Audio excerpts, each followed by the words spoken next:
Praise the Lord. இன்றைய நாளில் ஆண்டவர் சொல்ல விரும்பும் வார்த்தை, நாங்கள் எப்பக்கத்திலும் நெருக்கப்பட்டும் ஒடுங்கி போகிறதில்லை, கலக்கமடைந்தும் மனமுறிவடைகிறதில்லை.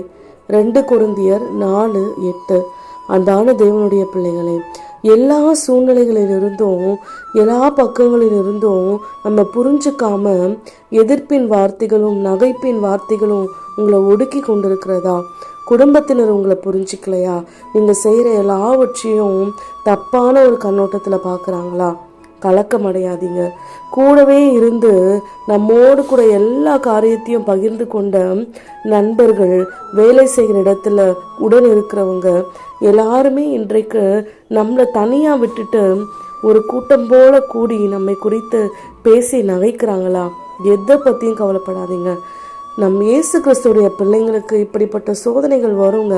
ஆனாலும் யார் முன்னாடியுமே நம்ம சோர்ந்து போயிட்டது போலவும், அவ்வளோதான் இனி நம்மளால் எதுவுமே செய்ய முடியாது அப்படின்ற போலவும், மனுஷங்களுக்கு நம்ம பயப்படுறோன்றது போலவும் யார் முன்னாடியும் காமிச்சிக்கவே கூடாது. என் கூட ஆண்டவர் இருக்காருன்னு சொல்லி எல்லா சூழ்நிலைகளிலும் கலக்கமடையாமல் மனமுறிவடையாமல் சந்தோஷமாக இருக்க பழகி பாருங்களேன். எப்போவுமே சிரிக்க கற்றுக்கொள்ளுங்களேன். அப்போது ஆண்டவருடைய நாமம் அந்த இடத்துல மகிமைப்படும். நம் நிமித்தம் அநேகர் ஆசீர்வதிக்கப்படுவாங்க. கலக்கமடையாதீங்க. ஆண்டவர் உங்களோட இருக்கார். ஆமேன்.